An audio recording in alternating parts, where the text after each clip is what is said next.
For decades, a very specific architecture has governed the global economy. It dictates international trade, sets the rules for security alliances, and determines the value of currencies. But right now, that architecture is undergoing a quiet, massive redistribution of power. That system was built by the G7, the United States, United Kingdom, Germany, France, Italy, Japan, and Canada. For the better part of a century, these advanced economies have maintained a near monopoly over global technology and security frameworks. They also constructed the modern financial order. Institutions were shaped by Western interests, with major trading hubs serving as the physical epicenters of global capital. Yet despite their deep-rooted advantages, the nations that built this system are now facing internal pressures that threaten to stall their momentum. A look at their domestic ledgers reveals the vulnerabilities.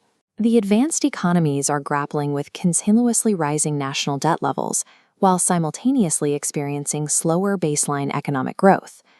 Those economic challenges are compounded by aging populations. A shrinking workforce inherently slows industrial output and places heavier burdens on social safety nets, strictly limiting how fast these nations can expand.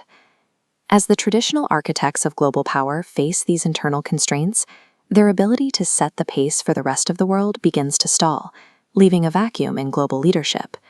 Filling that vacuum is an expanding coalition rising from the global south.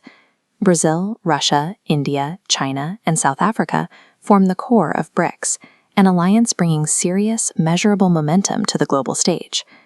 The strength of this bloc lies in foundational assets.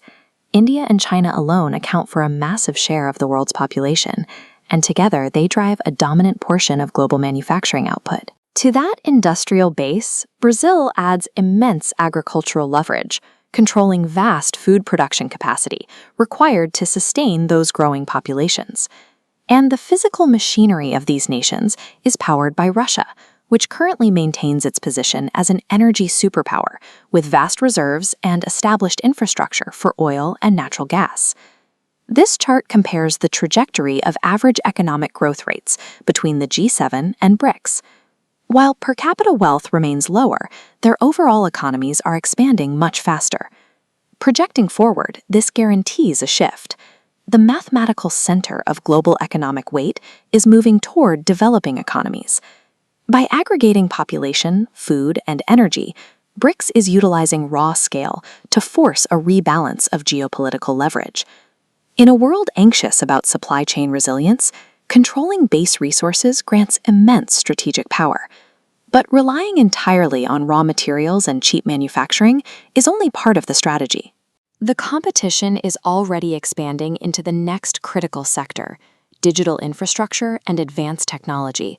The bloc is pouring resources into cutting-edge research, from rapid developments in artificial intelligence to advanced national space programs.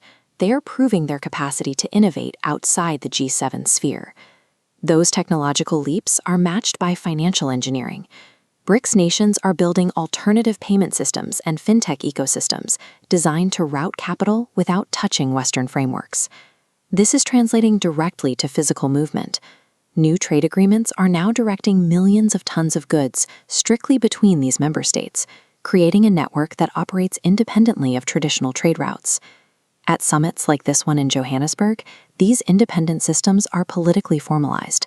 The leaders are coordinating their policies to systematically reduce their dependency on the US dollar. These efforts represent a shift away from the established order. The bloc is prioritizing a parallel global architecture that functions independently of Western oversight.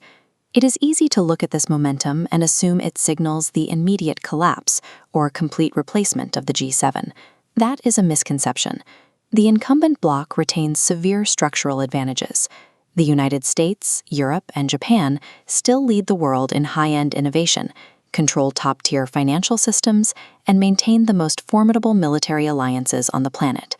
Their strength lies in refinement. The BRICS advantage, conversely, is built on volume, driving scale, extracting raw resources, and leveraging massive population-driven economic expansion. This diagram illustrates the new geopolitical reality. On one side of the scale, we have high-end innovation and legacy finance. On the other, foundational scale and resource control. This is a multipolar structure, where global influence is distributed and neither side holds absolute dominance. Because these forms of power are so different, they cannot easily displace one another. The coming decades will require simultaneous competition and coexistence. The distribution of global influence has shifted, making a single bloc monopoly less tenable. Moving forward, the focus is less on a singular winner and more on the mechanics of how these two powers will balance against each other.